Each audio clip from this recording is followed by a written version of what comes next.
Hello, you are listening to Podium with Hannah England, Richard Newman and Katie Smith. And we're giving it the big billing today because, boom, boom, boom, get the flares out. It's a World Championship week. Yay! Thank you. I needed someone to yay with me. Come on, Richard. She's not much of a yayer, is he? Go on, just a little one. Whoop, whoop. Okay, yay. So Richard's wooing as well. So everyone's really, really excited.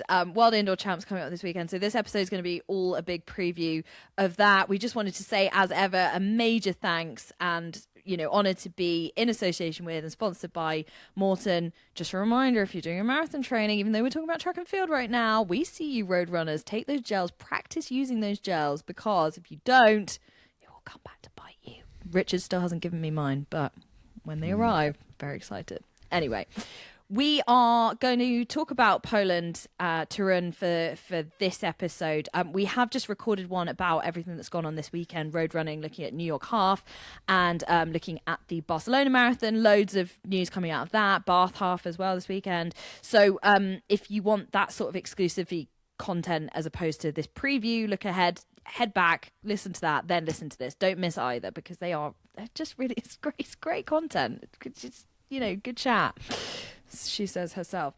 And the other thing we wanted to just mark your cards about is that if you were with us during the Tokyo World Champs outdoors last year, we were releasing little podlets every day, which were kind of on the whistle almost reaction, weren't they, to the day's, I can't say action again, the day's running and riding. So there's no riding going on. Pole vaulting. Riding the pole vault. We're back with our pole vault innuendos. Love that. So just to say, we'll release podlets after each evening session during Torun over Friday, Saturday and Sunday, which we're really excited about. We absolutely love doing these in Tokyo. We got such good feedback from you guys. So please, send in your questions, your thoughts as well, because we love to kind of include them and make it a bit of a conversation as opposed to just hearing our boring opinions all over again. So with that, well, hey, let's go. How are you both? Sorry, that was such a spiel. Yeah. Are you excited, Hannah, to be going? I'm very excited. Yeah. I think the novelty definitely hasn't worn off for getting to go work at these events. I think as an athlete, it was all this pressure about trying to qualify, trying to run a qualification time, getting there and stressing about each of the rounds. And it's still absolute pinch me moment, being able to go there and work on it and plan for it weeks in advance and just had that sort of pure enjoyment for it without the stress of the performance. So I'm feeling very sympathetic to all the athletes that might be a bit stressed this week, but personally very excited. You're not feeling sympathetic towards the athletes, Rich, are you? You're like, come on, give me some good performances. I've said all along, this is the only the proper world championships that exist this year. I know we've got the world ultimates, which are coming up, but it's a new event that doesn't have the history and the prestige yet, so it's kind of, I'm sure it'll be a massive success. And when we get there, we'll be just as excited about it. But this is the world championships that are actually on this year for for anyone, you qualify, you're in. I still don't understand why so many big names have decided to skip it. And when you see some of the events, they are still pretty stacked. So there's sort of different events here where any world championship final, indoors or out, it's pretty much exactly what you want. And there's some which are you look at and go, I kind of wish there were a few more. There were still a few more that are committed to this, but I can't wait to watch it. I'm quite looking forward to watching it from the comfort of my home, I guess. I was thinking the same. There's something so nostalgic about watching athletics at this time of year, being a little bit cozy at home, because the weather's kind of a bit, I don't know, it's turned again here, hasn't it? It feels like it's freezing. Again. Yeah, and there's something about, obviously, European time zone, which we actually absolutely love. And I think just feeling like this is actually a really big deal this year, exactly what you said, Rich, of sometimes over the last few years for various different reasons, it's all got a little bit bloated, hasn't it? And maybe diluted. And it's nice to be like, okay, this is like, it's a big one and it's coming in March and, start of the year. I think you're right, Katie. And I almost love that we haven't seen a lot of these athletes for a few weeks. There hasn't been much on. There's been a bit of a That's lull, true. Anticipation. They're all coming back out for the big dance. And so it's 2 sessions every day, Friday, Saturday, Sunday, morning and evening. I'm sure it's going to be on the BBC in some capacity. Yeah, it's all... I'm working for World Athletics there, but you will be able to watch it anywhere in the world. Yeah. I know it's definitely all across the BBC. Gabby Logan presenting all the evening coverage. I assume mornings might just be red button, so UK viewers obviously can be across that. But otherwise, listen to Hannah, because that'll be great. I'll be there. So the way we are going to do our preview, as ever, is we just can't cover absolutely everything. And I feel like, as Rich actually has sort of alluded to already, there are certain events that are stacked and really exciting. There's a few where you think, oh, if you were coming or something else was, if people had sort of looked at their season a bit differently, this could be standout. There's maybe a couple that we're a little bit disappointed with or don't feel quite like that there's the depth that you could have. Oh, Hannah's got her hand up. I was just going to say, for people that are British-centric, that are real fans of British athletes, Rich and I did deep dive into the British team announcement. And so that's where we've got in and really talked about what we think each of those British athletes could do and how excited we are about them. So if you're listening today and you're thinking you've missed that person, what have I said that's funny, Rich? Because sort of cross-referencing going back to that one, but at the same time throughout the entire episode we're going to preview territory here. We've got to stop talking about this. Yeah. So, so you also might to the preview, because we were like, no, that's it. Stop talking. You might have to come back here though to find out actually how they might get on. There are a few cliffhangers in the in the team announcement, but that's where we really get excited about the Brits that we've got across this championship. So we're not ignoring them. We are excited for them, but today we're going to try and really look at who we think is going to medal. Yeah. So onwards we go. So shall we start with the sprints? How does everyone feel about that? Strongly. Working our way up. That's how we'll do it. We'll work our way up the distances. Yeah. That makes sense, doesn't it? That's kind of a traditional thing to do, isn't it? People might be confused if we do otherwise. Or do we just start with the pole vault because we are obsessed with pole vault? No, because we'll just talk forever. If we don't start. Yeah, that's so true. And we have just under 45 minutes. Just over, even. So, right, onwards. Men or women? Who wants to go? Oh, okay, right. Manosphere we come. Okay, so we've sort of talked about Jeremiah Azu, haven't we? I feel like we've actually talked about the men's 60 kind of a relative amount over the last few weeks, which is not helpful for anyone tuning into this podcast right now who doesn't want to go back and listen to the preview. So Jeremiah Azu coming in as the defending champion. He is in personal best form at the moment. That was from literally last week, 2 weeks ago, wasn't it? He's feeling, I think we've said, sort of as ever, a little bit under the radar, and I think always takes us by surprise that people don't take him a little more seriously in terms of American threat. So I always think Trayvon Bromell is quite an interesting one to talk about as well, just from his pedigree at World Indoors before. And I think he is in pretty good shape in terms of like running quite similar times to what he was. And I think, had the American team come out by the time we spoke last week? No, it hadn't had it. But we were Friday, wasn't it?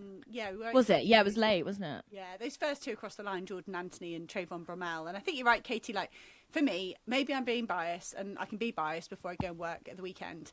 But like, Azu's a favourite for me. Like, is he? If you're defending champion, like you say, he's run a PB. So then I'm basically looking at everyone else and going, who can beat him? And I think you're right. Trayvon Bromell, a previous champion, very reliable, in good form. What is the world lead this year? Do you know? 47. 6:43. That is Jordan Anthony. Okay. Yeah. So he's the lead entrant. But when I look at those other contenders, Jordan Anthony, I'm not sure he's got enough experience to take a global title. He's never, as far as I can see, he's never raced outside the USA. He won NCAAs indoors and outdoors last year. Like that takes. But he's not done this. Of course it does. But he's never been outside of the USA for racing before. Never anywhere near this level. Never at any age grades, world championships, or anything like that either. Yeah, and I think Shane Thompson, we know he's a brilliant 100-meter runner, but we also know he's not necessarily reliable over 60. So I don't know. He's second on the year list, but on outdoor time. So he's clocked a 6:46 PB. But if you look at him on the indoor list this year, he's all the way down in 42nd. Yeah. What was the time? Good question. Have you got it? No. Something like that. The no, it was got beaten by Ramel Glaive and 6:56. Yeah. Okay. Yeah. 6:56 when he was exactly that, when he was beaten by Glaive and Azu. Yeah, so I'm pretty happy to say Richard Kilty won last time we were in Poland in Sopot, and Jeremiah of course he did. That's my prediction. So, and sorry, just very quickly, how big would it be if Azu goes back to back? Like, is that going to take him to a different level in terms of how people respect him and talk about him? Or do we think it's a big kick on in this summer? I'm just intrigued. Like, is it a moving on stage for him, or is it just a confirmation of something we knew he was already very good at? We know that we were talking about before. Is it a bad thing to be a specialist at 60 meters if that's what you're really good at? My answer is no. I don't think it is. He's clearly got this event completely nailed. But when you're talking about springboards, Katie, I mean, he's spoken, hasn't he, about becoming this all-round sprinter. So we're gonna see him do a few more 200s this year. It would seem. We've already seen him do it at British Champs indoors. He wanted to have a bit more of a crack at it as well at British Champs outdoors last year, but because he didn't have the standard, he had to go chasing that instead, because obviously he got the placing that he needed at the British Champs to go to Tokyo. So I think that kind of thing was put on the back burner. So I think we're going to see a progression. I think if we keep on saying, surprised by how young he is. He's 24, right? Mm-hmm. So there's so much more. I don't think there's a lack of respect in British athletics for Jeremiah Azu. I agree. I think, but then saying that, I don't think he gets like as much credit as he deserves. Like, you become a world and European indoor champion. There seems to be this narrative here, to sound a bit BBC bashing, but where someone says, they've won something, so they must be nominated for BBC Sports Personality of the Year this year. Like, that is the pinnacle achievement of their sporting year, which obviously it isn't. The bit that got them there was. But going back to, if I'm looking at it from the other side of that debate, Jeremiah Azu, a world and European champion last year, wasn't even in the conversation. Yeah. And he's completely forgotten about later on in the year. So I think he does need a little bit more respect outside of athletics in the UK, and then within athletics outside the UK as well, in my opinion. What I respect about Azu is he doesn't go into that media circus. He's got a fantastic personality. He interviews really well, but he doesn't exploit that. He goes back and he does his training and he works hard. And I think that sort of understatedness is something to do with that kind of, just sort of keeping it simple as well, and shying away from that. And I think when we look at the women's event, it's similar with Julian Alfred. Like, she's still, despite being Olympic champion, she's still someone we don't see an awful lot of. We don't, she doesn't put herself all over ad campaigns and be this big personality. She just delivers under pressure. I'm really excited about the women's 60. I don't know about you guys. So Julian Alfred is a joint world lead 699 with Zainab Dosso, who I've got a really good feeling about her coming into this. And again, I don't know if I'm overplaying this like understatedness, but I really like her personality. I really like, again, kind of Azu, I like how she interviews. I think she's a really exciting character. And I think you pair that with exactly what you were saying, Hannah, about Julian Alfred. She has those shades of that, but at the same time has been there and done it. She's won the biggest thing there is. So she can't escape the limelight and the circus. Whereas I think Zainab Dosso can absolutely be like, hey, gay, I'm just sneaking through. No, and that's what I think with Dosso. I think she's got enough experience. She's got loads of champs experience. Won European indoors last year, silver in Nanjing, behind Majinga Kumbunji. Like, she's got enough experience to take this title with none of that pressure. Like, she's not gonna, she's not gonna have a lot of fuss about her. That is going to be left to Julian Alfred, so I think she's sitting in a real sweet spot there, of being so capable but not having that much expectation. And still part of this, like, Italian, I don't know what you'd call it, renaissance still, or are we just saying it's a kind of golden age? I guess. Across sports, right? Yeah, completely. Did you see what they were doing in the Six Nations? Sorry, what did you say? Do you think that takes the pressure off as well? No, I think hanging on her like Julian Alfred does. Yeah, you ride a wave, don't you? Do you not think it's now the expectation of what they now produce in terms of people like her coming through, or, Batacletti, who we'll talk about later as well, just like they must now think, if we've seen Tamberi do it, if we've seen Marcel Jacobs do it, like our girls are going to do it as well. There's something in the water kind of thing. Yeah, I think your excellence breeds excellence, doesn't it? And I think we're seeing the knock-on effect of hosting Europeans in 2024.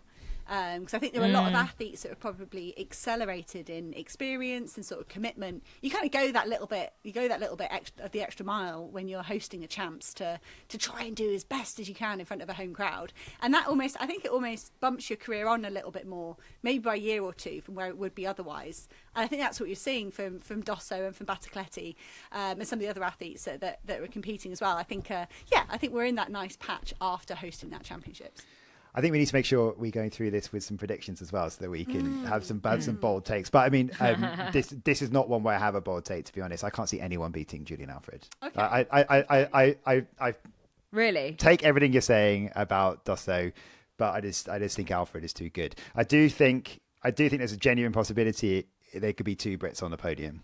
Yeah. But I don't know what order. Yeah, I'm going in our preview, Kate, in the British team preview, Katie, was that I wasn't sure both Dina Asher-Smith and Amy Hunt could get a medal. I think one of them can. I'm not sure there's space on the podium for both of them with the other talent that's there, which is I hate. I know. I don't like that. I think I probably sway more towards you, Hannah, than I do what Rich is saying. Yeah, I it's like Harry Potter. One cannot exist while the other survives, you know? God. Who's Harry Potter? Who's Voldemort? Don't answer that. Yeah, I'll leave that one up to the listeners. No, I was not. No, that literally just came to me because I think it's a cool quote. I don't think I really fully understand. I'm going to go bold. I'm losing my hair, but you know, let's not go too deep on that. Cheers, guys. I'm going bold. I'm going to go Dosso. I think bold. There might be a bit of a Kambunji like sort of surprise packet. Although Julian Alfred just never doesn't deliver either, does she? That's it. That's the thing. I'm kind of. I mean, if you look at it sensibly, you could say Alfred's going to win. And then you look at someone like Dina Asher-Smith, who will negotiate the rounds in exactly the right way and put herself in a great position. I also but then, just wouldn't be shocked if Dina does it as well. No, I wouldn't be. I don't think there are a couple in there that wouldn't be a shock if they win. But I just can't see anyone necessarily beating her. I would say that I think Dina winning a world indoor gold could be absolutely massive for her and confidence and just like where she's at in her career right now. I think that feels like a really, really great moment for her if she could do that. You're very right. And she'll go into this with the expectation of doing that. She won't be going there. 100%. Yeah, she's not going there to do anything less than get a medal, and she'll be shooting for gold. Yeah. So no kind of plot twist for Ava Svoboda. Wouldn't it be nice to see? Crowd. It would be nice to see. They'll be popular. It's been too inconsistent for me. I think it could take sub-7 to get any medal, though. That's pretty cool, isn't it? Imagine a full podium of sub-7. Yeah, that's I think that awesome. could happen. Even with 3 rounds in one day, I think that could happen. Yeah. Right. Where do you want to go next? 60 hurdles? This is one that I'm really excited about on the women's side because I think this is one of the ones where, as I was saying before, if you were to choose, you put this in any World Championship final, indoors or out, then you're not missing too many. I mean, you are missing quite a few, but I mean, this is still pretty exciting, I think. And we've seen some good battles on the World Indoor Tour already this year as well. But I mean, you're looking at this sort of stacked lineup. But the top sort of 7 or 8, you've got Devon Charlton, who is, you know, worlds apart from everyone else in terms of the performances that we've seen from her indoors over 60-meter hurdles. This is her domain. She's the world record holder, and she's still looking really good as well. But you've got the Taji Kambunji, the world champion outdoors. You've got Nadine Visser, who looks in great form, even though she's only recently started the season. Pia Szyszkowska to Aliyah Armstrong. There's a bit of a comeback to her in a minute. Letitia Bapte. I just think this could be a really, really stacked event. It's really hard to, lots of reallys, very difficult to pick the full podium there. I mean, you still give it to Charlton, maybe. I know that's not exactly a hot take, but in terms of the makeup of the podium, it's really difficult to see. There's something going on with Leah Armstrong at the moment about, I'll come back to you on that one in a minute, but she's still going to be in Poland. She says she's not provisionally suspended. But do you guys get excited about this one or not? Not hearing much. I think, no. I think when we were going to Nanjing, it was all the same contenders, and we were saying surely Devon Charlton can't actually get this over the line. Like, she had a dream year last year, you know, that was that. It's happened. I think she won in a world record in Glasgow, and then she got the job done in Nanjing. So I can't really bet against Devon Charlton. Even when you go outdoors, she's still leading over 5 or 6 hurdles. She is the best in the world at getting over 5 hurdles, and she's reliable. She doesn't make many mistakes. Tataji Kambunji is getting more and more reliable. When she was a bit younger, she'd could boss the age groups and then would falter slightly in the seniors, and she's obviously put that to bed with a global title in Tokyo. So I think Kambunji is going to come closest to Charlton, but I think Charlton's ability over 60 metres is just superior to everyone else. So again, like you say, Rich, not a hot take, but I think, I think I would go Charlton, Kambunji, and then anyone for the bronze. What about you, Katie, feeling this one? Really? I'm excited. I sometimes find the hurdles like slightly underwhelming, just in the sense that like the chaos of it sometimes makes me a bit sad, because I don't always think, I don't know how to describe it. I know that the whole point is like navigating them is part of this event, but then I love that matchup between executing a skill and they just wind me up. I sort of don't really understand why anyone would ever do hurdles just as a kind of pastime, really. But if I get over that, ice skating, because I don't really understand why anyone would pin all their hopes on something you can slip over on in a second. Yeah, you get the goal for just staying on your feet. Yeah. I do feel Pia Szyszkowska. Nice. I struggle with that so much. Thank you. She does strike me as the kind of athlete that like really will rise to the challenge of a home crowd, and I'm interested with Eva Svoboda sort of having carried that mantle for a while with her, and in the men's as well we've got Szymanski, haven't we? And I'm intrigued like who that next like Polish superstar could be, and I'd actually really like it if she could pull something out of the bag. I'd love to see her on the podium. I think that would be really special. Nadine Visser, I struggle with her because she's always a bit of a nearly woman, isn't she? Yomif Kajalcha of the a little bit, yeah. She's like my female Yomif Kajalcha. I sort of think the hype sometimes overshadows like the actual performance itself, which sounds a bit harsh because I think consistently she pulls out these amazing things, and I feel a bit for her on kind of major event level where it doesn't ever seem to line up. So I'm excited. Maybe she'll be like Akani Simbine last year in Nanjing, who like finally got a global medal. Yeah. So maybe. Oh, see, I would be really pleased for her. I would.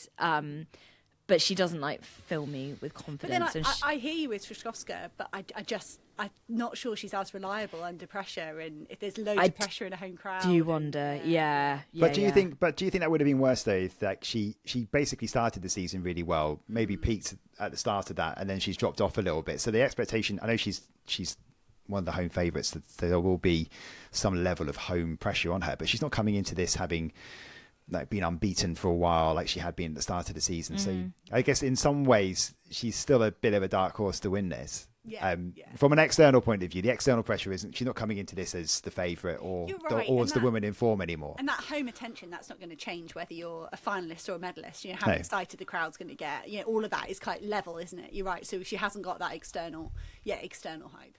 Before we move on, I was just talking about Aaliyah Armstrong and the situation she's been in. So it's been a bit of a rough week for her. But she said she posted at the end of last week, over the next few days, something we reported publicly about a medication known as, I'm not going to say it, which was prescribed to me as by my dermatologist for my cystic acne vulgaris, related to my diagnosis for polycystic ovary syndrome. She said that it appeared in a recent USADA test, even though it's her responsibility to make sure she informs as prescribed. She should have done that a little bit better. She should take that a bit more seriously. She said she'd make necessary steps to make sure the situation's handled with grace and diligence. She doesn't have to serve a provisional suspension, she says, and she'll be in Poland. So there's basically like a retroactive TUE there, therapeutic use exemption. Exactly that. Yeah. So she should have put this. She's been very open about how difficult the mental toll it has, like that the condition that she's dealing with, that she has to take this medication, which she probably didn't want to have to do. I don't know, maybe she didn't publicly, but she's had to do that. So that is just something that she's got hanging over her heading into Torun. Mm-hmm. Yeah, feel for her there, because that is, sounds horrible. Yeah. Right. Next on my list, I've got men's 800 meters. So should we dive on in? Yeah. Anyone got some big thoughts, bold predictions? We've been having a debate about Elliot Creston over the last few weeks, and Creston. World Indoor Tour winner, world lead, fourth all time. It's really the Belgians to lose this title, and he's been in the conversation pretty much every indoor champs, European or world level, for the last 3 or 4 years. So I feel like he's the outright favourite, but then I feel like you say that in an indoor 800, and unless you're Keely Hodgkinson, it doesn't mean much. He's got to get the job done, and he's got to run his own race, and that's what he's not done at other champs. So I don't know, he's probably still your favourite, isn't he, Rich? I think you sort of liked what he's been doing all season. Yeah, I think think Creston. He's coming into this, though. We're talking about the same thing with Shashovska. Creston comes into this as the favourite, and I think there's quite a lot below him that could upset it. And just the fierce nature of how the 800 is indoors, and the potential for trips and elbows and all that kind of stuff. I don't think this is as much of a sure thing, and pressure completely off of Cooper Luckenhaus, who's going into this only recently really turning 17, who has looked like the real deal. It's not a flash in the pan thing, and he's already gone to the World Championships once. He's had the big experience of going to a major when he went to Tokyo at the age of 16. So this is not a first for him anymore. It's a little bit more contained. The attention isn't quite as big, and I wonder whether this might be one for him. I agree. Yeah, no, I was going to say, Luchtenhaus, if you can take the pressure of the US Championships, then you can take the pressure of a World Indoor Championships over in Europe, away from. I think the scrutiny he's been under to make that team for Tokyo and make this team here in Torun, this isn't going to be as high pressure for him. It's maybe going to be a higher level in terms of density of bodies around him, but he has shown he's got a range of tactics he can draw on. If he medals, he'd be the youngest medalist ever at the World Indoor Champs. Javier Sotomayor won the high jump at 17 years and a few days older than Luchtenhaus will be. So I like that. I like that as well, from sort of the romantic side of it. If he did get a medal or win, he'd be the youngest ever. Wow. I really also like the look of Atawi. Because I know he's not been putting up any trees in terms of the times that he's been running this year. But if you look at his results and his placings, he's doing enough. And he's such a threat. We would have gone into the World Championships in Tokyo saying that he had a really good chance of medaling. And I just think he's under the radar. He's someone that could really have a big say on this race. And I actually fancy the chances of someone like a Mark English or a Ben Patterson to get a bronze. I think it's pretty open, actually. I do think this race is open. Well, I think we know Creston is the best in the world when he's got a pacemaker for 400 metres. He's not going to have a pacemaker. He's got to make the decision to set that pace himself. You haven't got, if he had a Josh Hoey in this, and you'd know what was going to happen, but the world record holder isn't here. So the pressure's on Creston to create a race that suits him. And if he gets that wrong at all, it's... Do you think he will?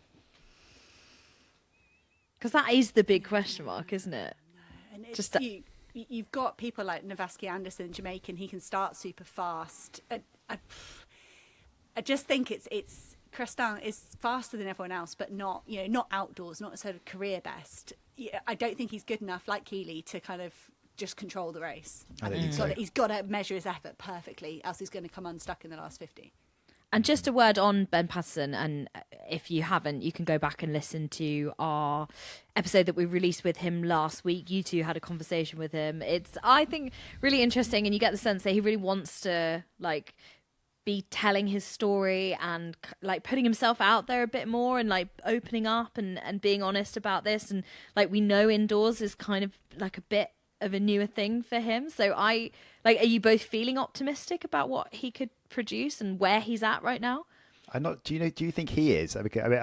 He's very honest in his assessment of this indoor season. It hasn't gone to plan for him, but he is very much keen on. He completely admitted as well that he's he's making up for lost time from last year. He had an injury ravaged season, got back in time to go to Tokyo, but he wants to use this year to try and have a successful one. But after losing so much last year, so he's got the World Indoors, he's got the Commonwealth Games, he's got the European Championships, he's targeting all of them. And I think he feels like there's something to prove a little bit, isn't there? Yeah, and I think the problem for me with Patterson, and there'll be some other athletes that we talk about in these endurance events, I think you cannot bring your outdoor tactics to an indoor race. And Patterson can do a really good last 200 outdoors. And that there's just not the space to do that indoors. There's too many bodies around. There's too much going on. So you almost have to go earlier. Yeah, he's going to have to go earlier. He's going to have to be more committed. But they all are. Yeah. They're all going to want to be second or third at the bell. But he is working on that, isn't he? Again, it's fascinating talking to him about his tactics and what they've been working on in training. You know, he said he just basically he chills out too much in the middle of a race, and he's learning to really improve that. That is the big focus at the moment. And they're putting so much work in over these last few months. And yeah, it just needs one race to make it stick. I think the men's 15, what else? Maybe the women's 15, like whoever makes the final has got a shot. Like it really, and I think in this men's 800 and the men's 15, whoever makes the final could win. Like there is no outstanding favourite. Yeah, Christian on paper is, but I would not be surprised if he didn't win. And on the women's side, I think we talked about it. We talked so much about Katie Hodgkinson over the last few months, and we're sort of on a countdown clock, sort of Podlet style, aren't we, at the moment? Because Hannah, you've got to get to a meeting in 23 minutes, so we've got quite a lot still to get through. But I think we've done so much talking about Katie Hodgkinson in the 800 meters that we expect her to win, and we expect her to win comfortably, right? That's just, we're all in agreement. That's not going to be. It's not really up for any debate unless there's any kind of issues that Keely might end up picking up, whether there's, injury or illness is the only thing that's going to stop her. Yeah. I think she'll go conservative first and second round and then absolutely smash it out of the park fast as she can in that final. And then ticking off another box as well, winning a world title, one of what's eluding her at the moment. Yeah. And if anyone does beat her, then that is a humongous story. And we will touch on that when it doesn't happen. So probably not. So should we focus instead on her training partner in the women's 1500? So on Georgia Hunter-Bell, who's got the world lead in the. Oh no, she's the fastest entrant. Sorry, in the 1500 meters. Yes. And this is a really good race because I'm looking at the list of athletes in here. You've got Nikki Hiltz, you've got Gemma Reekie from another British point of view, you've got Agad Gilmore, you've got Jess Hull, who's entered for this and the 3,000 meters. I'm just gonna get the timetable up in a minute while you sort of run through the. Okay. 15 on the Friday, 15 heats on the Friday, 3K final on the Saturday, 15 final on the Sunday. So racing every day for Jess Hull. Can't keep her away, can you? There's a start line. She wants it. Wide open. You got Berke Hailom on there as well. Sorry, I mean the Ethiopians are going to come with a massive threat. Yeah, of course. Because they've got the wild card. Yeah, Berke Hailom winning the World Indoor Tour. I guess putting it this way, how does Georgia Hunter-Bell win it? She's got to have a clear run in the last 500 and drop like a 72, which is sub 4 minute pace. She's got to really hammer the last 500. But if she's vulnerable, if she doesn't leave something for the last 50, which she has done in her races so far this year, she's been good at judging that effort. There's so many people that could challenge her in that last 50. But I think Jess Hull needs a similar tactic. But she might be tired after the 3K as well, 3 races in 3 days.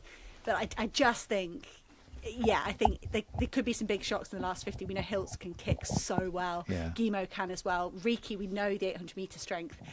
Yeah, I think we would like, from a British perspective, Hailom to take it out, make it hard, and then just leave the door open for Georgia Hunter-Bell in that last 400, 500 to just perf it down.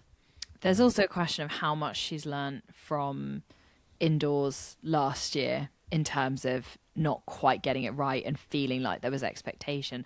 I wonder, do you think she'll feel like there's more or less expectation on her shoulders this time? But definitely she comes with more experience, I feel, having learnt from last year. Well, in Appledorn, she kind of fell into that trap of feeling like she was the favourite, feeling like she should win, and then doing kind of bogus tactics. She tried to front run the whole thing, and we don't see that from her. Maybe only see that from her at British Champs. So I think she'll bring that experience into this, saying like, calm down, slow down, what's my best tactics, rather than an emotive gun to tape kind of mission. There's quite a lot going into this under the radar as well. I'm just looking at this list, and it's hard to predict because Hailum has been very good as well. Soron Berhe, another of the Ethiopians. You've got the 16-year-old Harigawani Kalayu of Ethiopia, and actually that inexperience can sometimes cause a bit of chaos as well when it does get tight. If she makes the final, if she makes the final, then I mean she's got lots of talent, but does she get the tactics right? When you're not as experienced racing indoors, can you sometimes make a mistake? It's much easier to make a mistake indoors, isn't it? And then to cause that to be an issue for someone else's race. That's not me saying that someone's going to do that, but it's just she's only 16 and going to the world indoors. And then looking down the list, there's Salome Alphonse as well. Not even she never gets mentioned. Yeah. But she should be. Medalist at European Indoor Champs last year. Yeah. She's got the. I just think, and again, we'll touch on the men's 15, but Izzat Nada going in there trying to add an indoor title to the outdoor title. But like literally the 9 people that make that final, anything, like genuinely anything could happen. And it's filled with the kind of athletes. There's not a natural front runner in there. I think it's going to be that whole thing where everyone in the world thinks they've got the best kick, and maybe Nada still does because he did last time round. But that slow winning time in Tokyo suited him. I think it's not got the big names behind Nada, but that could be probably the race I'm looking forward to the most. I think so. Okay. Well, there's a slight bias there, Hannah. Wait, you're looking forward to the men's 15 the most? Yeah. Oh, okay. Any 15, really. We know that. There's no Jake Whiteman. Did you know that? I know. There's only a choice between 2 races. My favourite was either going to be the women's or the men's 15. And this time it's the men's 15. But the men's 15 is that's wide open because all the big names are doing the 3K instead. Yeah. And this is an amazing list, isn't it? So did Geordie Beamish make it in? He's in. Because he was last in. He's the world steeplechase champion, the world indoor 1500 metre champion from 2024, is the last person to get in this field. That's actually the second. He's actually the second to last person, isn't it? But Alexander Tesfaye of Eritrea is also in there. Okay. Lots of Tesfayes in this week's chat. It is a stacked field, but I'm sad not to see Cam Myers in there. I think that's a bit of a shame to lose the world leader, 7:27. I think he had experience to gain from this. He was kind of disappointed with his performance in Tokyo. I think coming and trying to succeed in a championship could have been good for his development. I'm sure he thought it through much more than I have. So if I just go through some of the list, then tell us what you think about how this is going to go. So you've got Josh Kerr, who's had one race all season. Cole Hocker, Azadine Abs, Yaron Nagus, Andrew Kosker and Jan Schrob, we've already mentioned. You've got Geordie Beamish in there. That's just some of them. And you've got those who have also been competing a lot more regularly as well this season, the likes of Jacob Kropp and Getnet Wale. Nick Griggs? Chepotite, World Indoor Tour winner. Oh, it's just... I think... He's not on there. Is he not? No, interesting. Is he on the 15 maybe? But yeah, sorry, no, that's okay. So that's that. He's got a great last 50 on him, Cheeto. But I'm not, as we always say, not concerned about Josh Kerr being light on races. Like that doesn't concern me at all. He doesn't need to race into form. No. And now this is the point I was going to make when I was comparing Patterson to some of the other races. Hocker, we know, has a world-beating kick when he gets it right. But I think Cole Hocker has a tendency to bring outdoor tactics indoors and doesn't necessarily have like the versatility to change. And we've seen him win some big races and run fast in these time trial kind of spread out races when he's not got to negotiate that traffic. So I don't see Hocker as being like super suited to an indoor 3K. I think outdoor he'd have the space to do what he needed to do, but I'm not sure he's got like the race. It's a different instinct you've got to have indoors. None of these guys are kind of massive indoor specialists, perhaps apart from Beamish with that 1500 win. So I think Hocker needs to be like super close in the last 400 if he's going to win. Even the USA's, he only won it by sort of a whisker, and that I think he's going to have to change his tactics. And I think Kerr will go like Georgia Hunter-Bell, big push for home. And I'd almost expect Josh Kerr to be looking at the screen and waiting until Cole Hocker's in a bad position and then going for it and stealing half a metre. But with someone like Beamish, who was the shock winner of the steeplechase in Tokyo last year, he's got the 1500 metre world indoor title as well from Glasgow, has this habit of just turning up in championship races and being the man. Is he not someone that they're really going to have to watch out for? And you're going to have to push you. Let's all have a guess at the top three. The grin on Hannah's face. We've all got to have this is the one. This is the one to pick a top three, because you could pick like 10 out of 10 or 11. You could pick a podium. Can we do who we think's going to win? 1, 2, 3 all together. Yeah. Okay. At the same time. Yeah. Who's counting down? Me. Okay. 3, 2, 1. Josh Cole Kerr. Hocker. Oh, Did you say the same as me? No, we both Rich. said Kerr. I've said Kerr. Oh, you said Kerr. I But thought you said there's Hocker. There's something about, but there is something in the back of my mind of thinking Beamish. So actually, I'm going to say I'm not. I'm going to go Beamish, Kerr, Hocker. Okay. I'm going to go Kerr, Nagoose, Beamish. No medal for Hocker. I was going to go Hocker, Nagoose, Kerr. Oh, none of us can be. No, we can't all be right. One of us.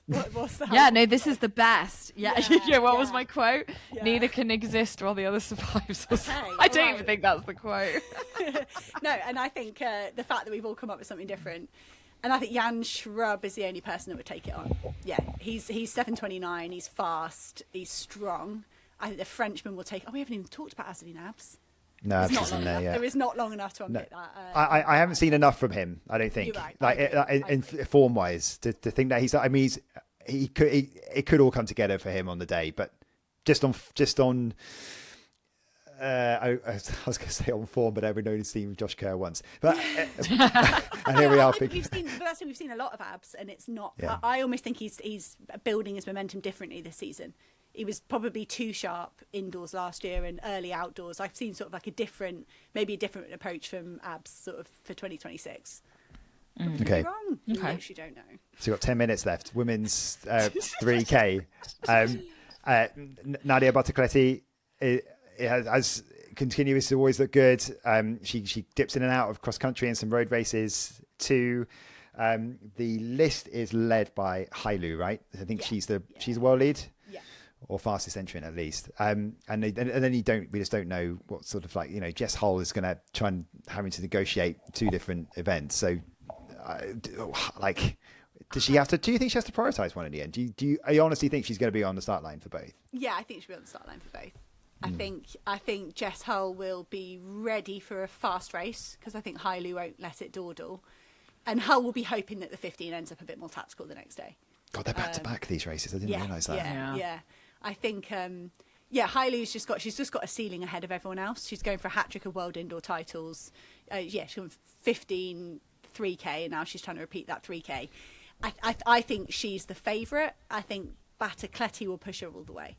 Because you always think Bartocletti's not got that extra gear, she's not going to kick, but she was phenomenal in Tokyo. And she doesn't look naturally like she should do well indoors either, does she? Yeah, just kind of height and everything. Yeah. But yeah, I think it could be a highly Bartocletti battle. What about Hannah Nuttall? She's been showing some great form so far. I feel like if it's flat out and there's not sort of the door open for a bit of kind of sprint finishing in the last 600, I think Hannah might end up just off the podium, as with Katie Snowden. Katie Mackay, I think she could benefit from a slower race, but I don't think it will be. I don't think Floranie Hailu will let it be. Emily Mackay. Yeah, sorry, what did I say? Katie Mackay. I think I did, didn't I? Made up an athlete. Apologies, That's right. Emily Mackay. This is the place to get it out of the way. Exactly what I did at the weekend. I think Hannah Nuttall needs it to be an 8:35 burn up to get a medal. Okay. Yeah, I think if it goes, I think this is one of the races that will go a bit faster. Yeah, and as you say, if there's a start line, Nozomi Tanaka is on it, and she is. She has not had enough mentions in 2026. No, she's not raced that much. We need to. We cannot go without giving enough attention to the men's pole vault, because we have to talk about it. 'Cause we haven't managed to talk about Mondo Duplantis doing another world record in the days leading up to Should it. we just go till I have to go, and then you guys pick up some of the other? some of the other field action? Because there is some other really cool field stuff. There is some other really cool field stuff. But should we start with the pole vault first, or the men's pole vault? Let me weigh in on the pole vault. Yeah. So Mondo went 6:31 at his own event. Pretty cool. To his own song. Yeah, he did it. Goodness sake. It's like, could you get any cooler? He just turned around and asked the DJ to turn it up. But it is. And it is also the epitome of hold my beer. You know, like everyone else is doing, like kind of creeping closer, and he's like, nah, okay, I'll show you how it's done. Yeah. No, just what a way to respond, because you've got, again, you know, the past few weeks, we've been reflecting on Manolo Corrales and what he's been doing and going close to the 620s, the 621 that he tried to go for in Pesh. But that was more. Come on, that was But he actually came very, very close to getting into the 620s, and you're talking about putting pressure on, and it still might be the case. I mean, Corrales didn't actually go 6 meters in that Mondo Classic, did he? He had 3 failures, 4 heights. Like 4, he didn't I think. you know, again, it's different. Like, it's like having a pace-made endurance race. You know, you can do it with a pacemaker in there. Like, Duplantis only had to jump 4 times. Yeah, so he went 565, 590, 608, and then went up another 23 centimeters. So he's got as he does, he has, I was going to do a crude reference. Duplantis is very confident. Like, he probably just got to back himself. He's got to sit there and just say, if I can jump 5 times, I can beat everyone. If I get drawn into doing too many jumps between 6 and 6:10, then that's when I might not pop out at 6:30. So I don't know. It might be like holding his nerve to get the win. I've been so excited about this event, and now I'm wondering whether it's just too Same easy old. for It's Mondo, gonna be- and it's just going to be another. And we're just going to get 6:32 world record, which would be still great. But I do wonder, in a championship situation, we've seen the tactics that Corrales is willing to use to make Duplantis go deeper. Now he knows how high he can go, and he's very, very close to going higher than that. I don't know. Mondo's obviously, he is going to win, isn't he? But I think that's the confidence there. I think Duplantis almost has to hold his nerve. You know, if Corrales passes and goes to 6:20, then Mondo's got to go, cool, crack on, and not do the 6:20, and because he's got it for the 6:25. I don't know. I just think we're going to get to new levels of fatigue, at least for Duplantis, that he's not achieved, that he's not had to go through before in the championship setting. Right? That is a situation that is coming, unless he resists it. Unless he doesn't get drawn into that. I don't think he would. I think he would quite easily hold his nerve, though. Do you reckon he'll play his song if he wins? Do you reckon it's going to be a mashup between, Corrales is going to get the Greek Dancing music Queen. You're just going to pull out the ABBA, and it's not even, we've got Sondre Thompson who's coming in here with a 606. I mean, I don't think there's anyone really missing. We before we came on air, we said maybe you could say Sam Kendricks, but there are other Americans who've been outperforming him this season. There's Chris Nielsen, who's going to be the second behind, is it Zach Bradford, who's there as well. He got the first place at the US Champs, didn't he? And then Chris Nielsen had to go through that jump off. But I look at it and just think, that's pretty much exactly how you would see any kind of World Championship final. That is one of the big ticket events. I'm going to put Curtis Marshall in bronze to get back on a podium. Yeah, that'd be a good story. Is Mondo the biggest draw in athletics right now? Yeah, like standout draw. Yeah, it probably is. Yeah. He's probably the biggest star in track and field at the moment, isn't he? Yeah, I think so. Yeah, it's difficult to argue against.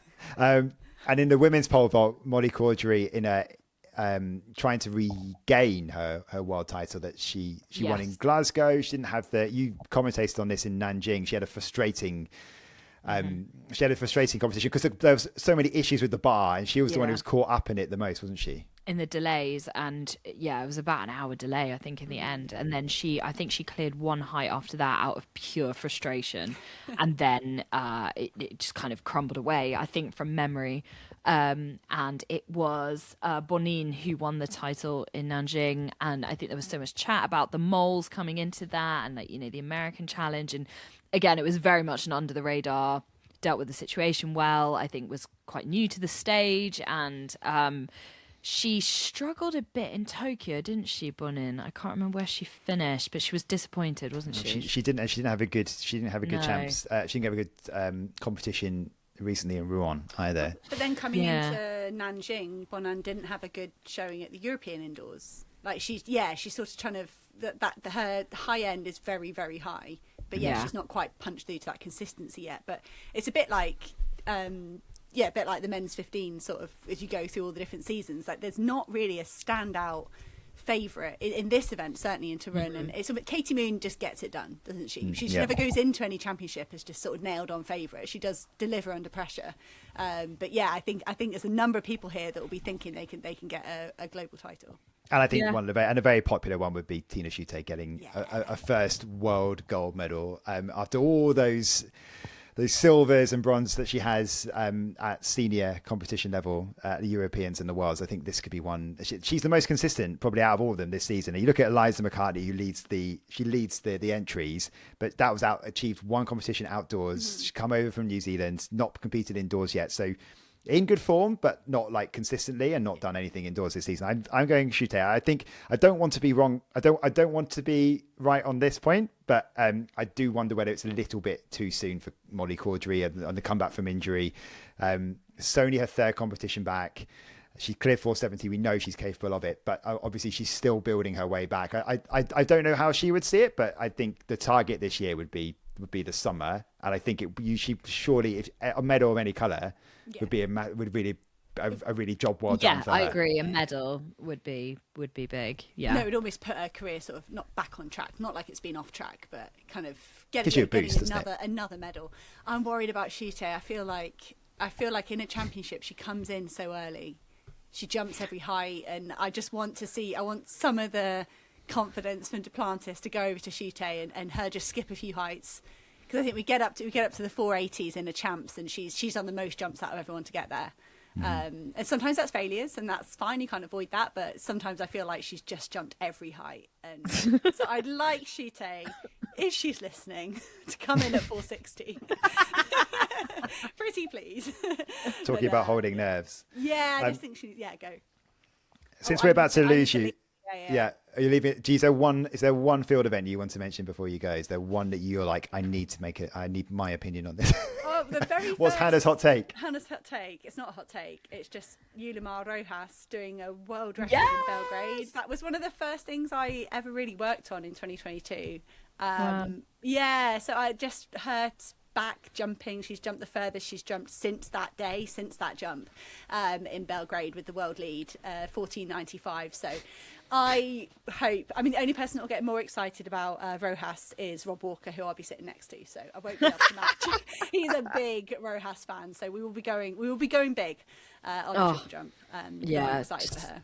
Really good to see her back to her best. Yeah. Well, we'll next be speaking to you then when you're in Torun, Hannah. Yeah. Cheers, guys.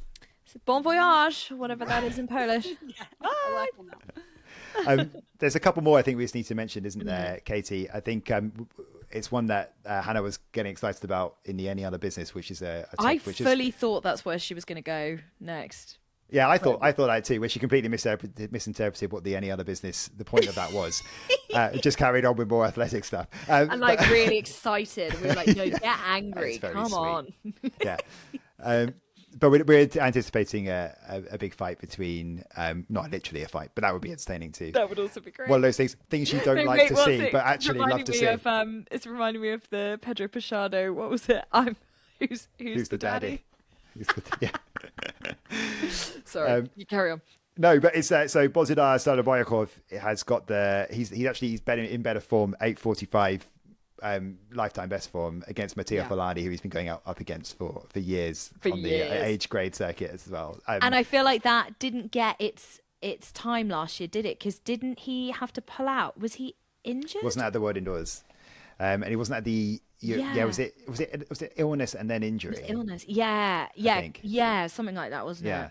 So we haven't got that, and in Tokyo he wasn't there either. So we haven't had this big battle. I know. Between the two I'm of them. so So ready this is for the it. one, and just watching in the background is Miltiadis Tentoglu, who's not in his best form. Liam Adcock had one jump at back in Australia outdoors, got the job done. Yeah. And then now he's on the plane. So he said he has no competition in him at all. But he's right at the end, right on the last weekend, I think it was. He got the standard. And then also in here, again, something that Hannah's been very, very excited about. But I'm just double checking. Cordell Tinch. Yeah, I'm looking at it and I can't see. She's put a lot of question marks in our notes. Cordell Tinch is not on there. Oh, don't tell her. I know, there's no Cordell Tinch. Is that right? I just want to double check it. Yeah, it's Stephanie McCarter and Jeremiah Davis for the USA. No Cordell Tinch. That's a shame. That is a shame. So no Tinch. But again, this could be a really good competition. I think we're looking forward to it. They're definitely hoping that Falani and Sarabayakov can deliver the popcorn. Yeah, moments. I would really like a big kind of final round situation. Pushing and shoving and like 1 centimeter. Moving your sort of run up marker a little bit, just accidentally kicking it over this little scarf. Yeah, but with a kind of like hands up, like as you go to the ref, like wasn't me. Exactly that. Women's high jump. This is one that I did in Nanjing and one that you did in Tokyo. So you've both seen a lot of these athletes. Last year, when I was commentating on this one, Nicola Odeslagers had no competitions at all, came in and won it. Yeah. with no form to show. This year, I think she's done one competition in Australia. Now she's coming in. But Yaroslava Mahuchik looks a bit more like herself. Yeah, because she finished last year in kind of not quite where we're used to. It suddenly felt like that... the armour had been pierced a little bit, didn't it? And that Olisaga's had the answers. And it felt, certainly in Tokyo by the end, that Olisaga's in that torrential rain, remember, on the final night, just could get the job done in a way that the others couldn't. And that's how you always felt Mahuchik had been. She could win in whatever circumstance. I'm interested. So really good to see Mahuchik back. I would give the gold, I would put her as gold favourite. That being said, Eleanor Patterson I'm quite interested in, because the whole thing of last year and the last season or so has been this like big change for her, and she's moved to Italy and she's changed her run up. And I just wonder if last year came a little bit too soon. I would be quite intrigued to see if she pulls out something, decent interim. Mm-hmm. I wonder, what do you think about Angelina Topic now that she's gone 2 meters? She's done that for the first time just at the end of last month. That would give her belief. Yeah, 100%. And I really liked the way she attacked the final in Tokyo and had everyone behind her as well, and had this like real lovely belief, and there was this kind of feeling of community as you always get. Yeah, I think she's really confident, and I wouldn't be surprised. I don't know. Now I'm doubting myself. I'm wondering. I'd put Mahuchik on for gold. So she's gone what, 203 this year, is that right? Mahuchik's done 203 this year, yes. And there's only 2 over 2 meters, and it's her and Topic. Yeah, so I would go. I think Olisaga's is so good in competition. You think she'll get the gold? Do you? Yeah, I do. I don't know why. I just do. I think Olisaga's, well, it might go down to something quite late between her and Mahuchik. I think Mahuchik's going to. We're going to see more like the old Mahuchik this time, I think. Okay. Also remembering this is as close to a home champs that Mahuchik can get. Yeah. In Poland, neighbouring Ukraine, there'll be a lot of Ukrainians there. Maybe I'm trying to convince myself that actually it's a Mahuchik win, and the atmosphere in there. I don't think that's only sort of dawned on me actually. That's the atmosphere in there for the women's high jump. Cheering on Mahuchik is going to be amazing. Yeah, it's going to be great. I think Mahuchik for the gold. I don't know. I just have it. I think Patterson could just be a bit of a dark horse. I'd maybe put her silver, Olisaga's bronze. Topic's just off. I think Topic's going to get on the podium. Do you? Yeah, especially after getting that bronze, was it, in Tokyo? Yeah. I think that will help her onto one of the steps. I don't know what one, but I think just the form may just get her on. There's going to be a big name's going to miss out. Or maybe not. Maybe, often you get to share the steps, so who knows? That's true. In the men's event, there's no Hamish Kerr. Woo San-yuk is there to defend the title. We're going to move on, though, just finally, I think, to... we've got a shot with the shot put, obviously. Yeah. Tom Walsh, who was one of the stories of Nanjing, wasn't he?